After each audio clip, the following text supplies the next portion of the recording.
তোমার লাইফে এমন কি বিষয় রয়েছে যেটা তুমি ফেস করতে ভয় পাও? আমার রাতে একা থাকতে রাতে একা ঘুমোতে আমি ভয় পাই। প্রশ্ন আবার, ভূতের ভয় লাগে? না, একদম না, ভূতের যে ভয় না। রাতে কেউ এসে তোমাকে ধরে নিয়ে চলে যাবে, সামথিং লাইক দ্যাট? না না, ওরকম কোনো কিছু ভয় না। তবে দেন আহ, আমি জানি না কেন, কিন্তু এটা আমার একটা মনের মধ্যে একটা ভয় আছে। শাকের সাথে স্মৃতির আলাপন, আড্ডা হবে একসাথে।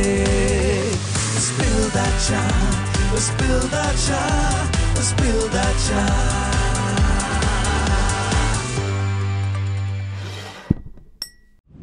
ওয়েল, আমাদের প্রত্যেকের লাইফে কিছু না কিছু বিষয় থাকে যেটাকে ফেস করতে আমাদের একটু ভয় হয়। ওকে, সো আমার কাছে একটা প্রশ্ন আছে তোমার জন্য। তোমার লাইফে এমন কি বিষয় রয়েছে যেটা তুমি ফেস করতে ভয় পাও? আমি জানিও বিষয়টা, দেখি তুমি রেকগনাইজ করতে পারছো কিনা। ভয় পাই ইয়েস। এমন কোনো বিষয়ে মনে পড়ছে না। ও ইয়েস, আমার মনে হচ্ছে তুমি ওই বিষয়ে হয়তো অনেকে শুনলে আপনারা হয়তো হাসবেন, কিন্তু ইয়েস, আপনাদের সাথে আমি শেয়ার করতে পারি কি আমার রাতে একা থাকতে রাতে একা ঘুমোতে আমি ভয় পাই। ইয়েস, আর এটা আমি জানি ভালো মতো যে ও কখনো একা থাকতে চায় না। প্রশ্ন আবার, ভূতের ভয় লাগে? না, একদম না, ভূতের যে ভয় না। রাতে কেউ এসে তোমাকে ধরে নিয়ে চলে যাবে, সামথিং লাইক দ্যাট? না না, ওরকম কোনো কিছু ভয় না। তবে দেন আমি জানি না কেন, কিন্তু এটা আমার একটা মনের মধ্যে একটা ভয় আছে। আমি জানি না, যেভাবে তুমি বললে হয়তো অনেকে শুনলে তাই ভাববে যে মেবি ভূতের ভয় পাই। না, ভূতের ভয় না। তবে আমি জানি না কেন, কিন্তু কিছু ভয় আছে, আমি জানি না কি সেটা। আর আজকে আমরা এই টপিকেই কথা বলবো আমাদের এই এপিসোডে, যে কি করে আমরা আমাদের লাইফে যে একটা ভয় রয়েছে যেটার সামনা আমরা করতে চাই না, বাট আমরা কিভাবে ওই জায়গাটাকে আমরা আমাদের দখলে করব বা আমরা কিভাবে ওই বিষয়টাকে হ্যান্ডেল করব। সো আমার প্রশ্ন আবার তোমার কাছে আসছে একই বিষয়ে, যে তোমার যে ভয়, তুমি কখনো বাইরে গিয়ে কোথাও গিয়ে কোনো ট্রিপে হতে পারে বা বাড়িতে হতে পারে একা থেকেছো? হ্যাঁ, এরকম পরিস্থিতি এসেছে অনেকবারই। সো তুমি কিভাবে হ্যান্ডেল করেছো? তুমি শুনতে খুব ফানি লাগবে বা অনেক মজার মনে হবে যে যখন আমি নতুন নতুন অফিসে জয়েন করি, তখন নর্মালি ট্রেনিং বা কোনো কাজের জন্য, মিটিংয়ের জন্য অনেক সময় বাইরে যেতে হয়েছে। আর ওখানে হয়তো ফিমেল স্টাফ বলে আমি একাই ছিলাম, এবং তখন আমাকে হয়তো হোটেল রুম একা দেওয়া হয়েছে, এবং ওই সময় আমি সারা রাত টিভি চালিয়ে রেখেছি। তো আমার মনে হচ্ছে না আমার সাথে কেউ আছে। সো এইভাবে করছে, আমার নিজেরও ভাবলে একটু মজার লাগে, হাসি পায়, বাট কিছু করার নেই, যেহেতু এটা একটা ভয় আমার লাইফে, এটা আমার জন্য একটা ভয়। সো আমি সারা রাত টিভি চালিয়ে রেখেছি, অথবা হয়তো ম্যাক্সিমাম টাইম আমি জেগে থেকেছি, হয়তো একদম ভোর অবধি জেগেছি, তারপর একটু আলো দেখার পর আমি ঘুমিয়েছি। ঘুম আসেনি? আচ্ছা, এই সেম জিনিসটা কি দিনের বেলায় হয়? দিনের বেলা অ্যাকচুয়ালি হয় না আমারটা। তো শুনলে তোমার লাইফে এমন কোনো কিছু আছে ভয়ের বিষয়? এখন নেই, আমার ছিল একটা সময়, যেটা আমি ওভারকাম করে নিয়েছি।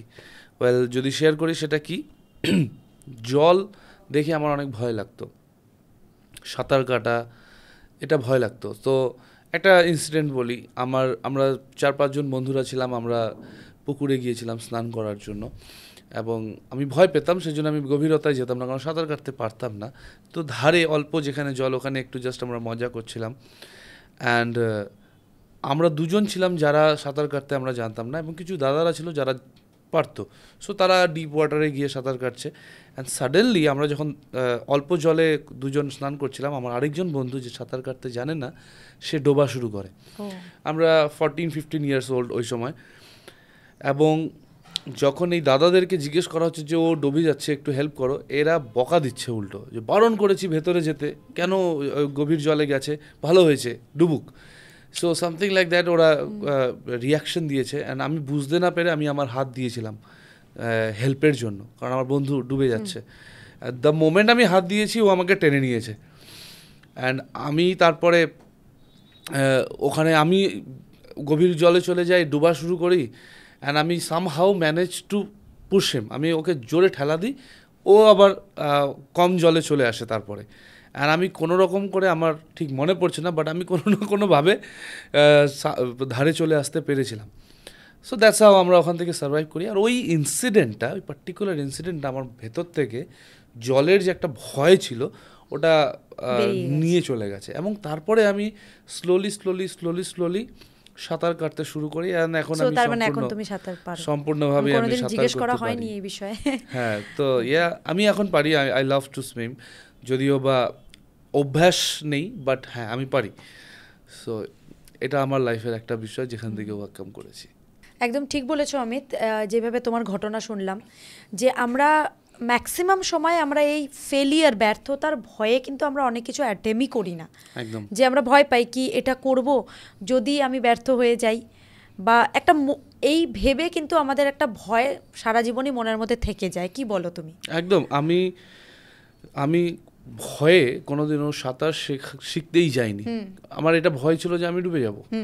কিন্তু সে যেমনই পরিস্থিতি হোক, যখন আমি ওই পরিস্থিতির মধ্যে গেলাম, আলটিমেটলি ওটা আমার লাইফে একটা উন্নতির কারণ আসলো। তো একই জিনিস যদি দেখি আজকের দিনে, যে আমরা আগে রেজাল্টের বিষয়টা চিন্তা করি, এক্স্যাক্টলি কি হবে এটা চিন্তা করে আমরা অ্যাটেম্পটই করি না, যে আমি হয়তো ফেল করবো। আর হয়তো আমাদের লাইফে কিছু পাস্ট এক্সপিরিয়েন্স রয়েছে যেখানে আমি অ্যাটেম্প্ট করেছি, ফেল হয়ে গেছি, আর যার কারণে আমি আর কোনোদিন ট্রাই করছি না। আমার কনফিডেন্স আর নেই নিজের মধ্যে, ফেলিয়ারের ভয় আমাকে এগিয়ে যেতে মানে আমি ফেল করব ভেবে আমি ট্রাই করছি না। হ্যাঁ, কিন্তু আমাদেরকে বুঝতে হবে যে যদিও বা ফেল হচ্ছি, আমি বারবার ফেল হচ্ছি, ওই ফেলের মধ্যে কিন্তু অনেক বড় শিক্ষা রয়েছে। আমাকে ওই প্রসেস দিয়ে যেতে হবে। ওই জার্নিটার মধ্যে অনেক কিছু শেখার রয়েছে, যেটা আগামীতে হয়তো আমাকে আরো ভালো জায়গায় নিয়ে যাবে, যেটা আগামীতে হয়তো আমাকে আরো ব্রাইট ফিউচার, বা হতে পারে ওটার মধ্যে থেকে আমি নতুন কিছু শিখবো, নতুন কিছু আমাকে এক্সপ্লোর করতে সাহায্য করবে। আমাদেরকে এক্সপ্লোর করার প্রয়োজন রয়েছে। আমরা ফেলিয়ারকে সবসময় অনেক খারাপভাবে দেখি, নেগেটিভভাবে দেখি, আর আমরা অনেক বেশি ওই ফেলিয়ারকে চিন্তা করে ডিপ্রেশনে চলে যাই। কিন্তু আমাদেরকে বুঝতে হবে যে ঠিক আছে, ইটস ওকে, নো প্রবলেম যদি আপনি ফেলও হয়েছেন।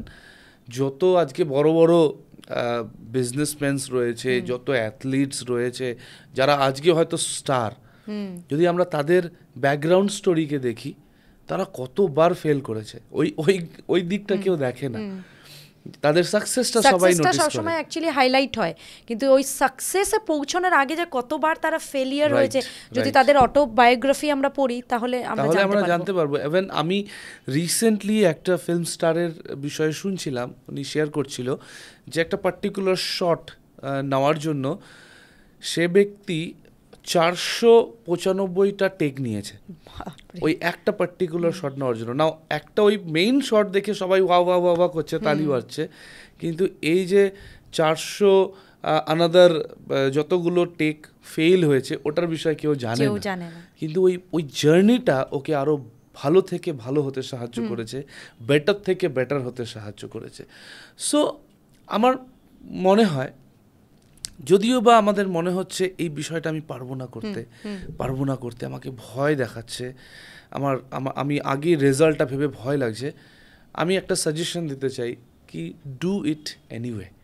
আপনি করুন, আপনি নামুন, আপনি ওই জলে নেমে দেখুন, মানে ফেস করতে হবে, আপনি ওই জার্নিতে যান, ওখানে নতুন জিনিস আপনাকে এক্সপ্লোর করতে সাহায্য করবে।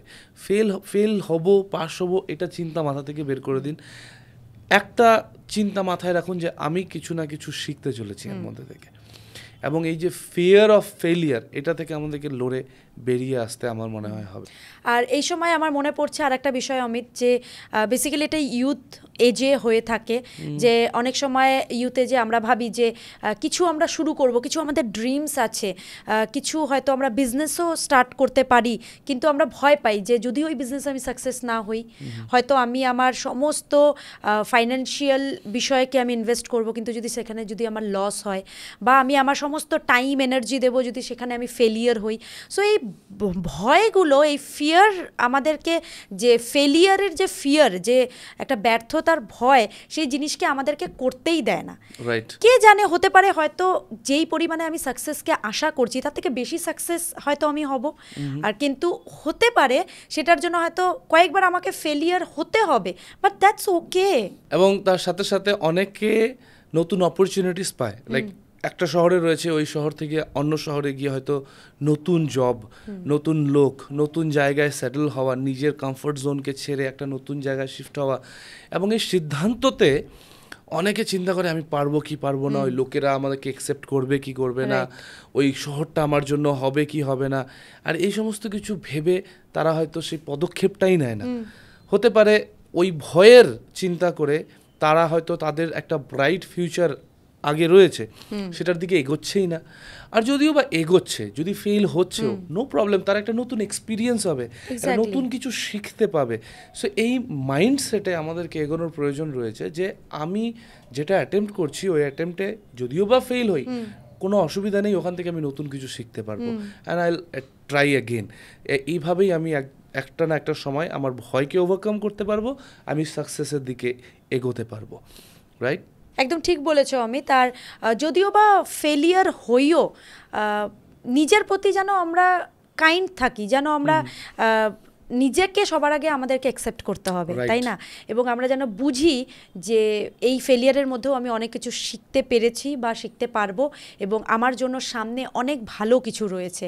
আর নিজের প্রতি নিজেকে সহানুভূতি, নিজেকে সাপোর্ট করতে হবে, এবং এই ভাবে আমাদেরকে এগিয়ে যেতে হবে। একদম। এবং আমরা যদি পবিত্র শাস্ত্রতে দেখি, ঈশ্বর তিনি আমাদেরকে 365 বারেরও বেশি বলেছে ভয় করিও না, এক্স্যাক্টলি, যে তুমি ভয় করো না, আমি আছি তোমার সাথে। ইভেন বাইবেলে যদি আমরা দেখি, ওখানে লেখা রয়েছে যে তুমি যদি পড়ছো, ঈশ্বর তোমার সাথে রয়েছে সেখান থেকে তোমাকে তোলার জন্য। ইভেন এই কথাও লেখা রয়েছে যে ধার্মিক ব্যক্তি 7 বার পড়বে, 7 টাইমস পড়তে পারে, কিন্তু আবার সে উঠে দাঁড়াবে, কারণ ঈশ্বর তার সবর্তী রয়েছে। অ্যাট দ্য সেম টাইম বলছে, পৌল বলছে যে আমি সব কিছু করতে পারি খ্রিস্টেতে যিনি আমাকে শক্তি দেন। সো আমাকে শক্তি দিচ্ছে হচ্ছে আমার ঈশ্বর, যিনি আমাকে সব কিছু করতে সাহায্য করে। সো আমি পারবো। আমার ভয় যেন আমাকে ডিস্টার্ব না করে, ভয় যেন আমাকে এগিয়ে যাওয়ার থেকে বাধা না দেয়। অ্যান্ড দেন পবিত্র শাস্ত্রতে লেখা রয়েছে যে ভালোবাসা সমস্ত ভয়কে অতিক্রম করে। ভালোবাসার অপোজিট, ভয়ের অপোজিট এটা না যে ব্রেভারি, সাহস না, ভয়ের অপোজিট সাহস না, বা পবিত্র শাস্ত্র বলে ভয়ের অপোজিট হচ্ছে লাভ। যখন আমাদের মধ্যে প্রেম রয়েছে তখন আমরা ভয়কে ওভারকাম করতে পারি। আর কে সেই ভালোবাসা?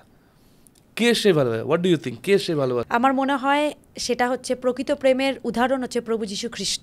একদম রাইট। আর যীশু খ্রিস্ট হচ্ছে ভালোবাসার অ্যাকচুয়াল ডেফিনেশন। উনি এসে আমাদেরকে দেখিয়ে গেছে যে অ্যাকচুয়াল ভালোবাসা কি। সো ভালোবাসার যেখানে রয়েছে ওখানে ভয় থাকবে না।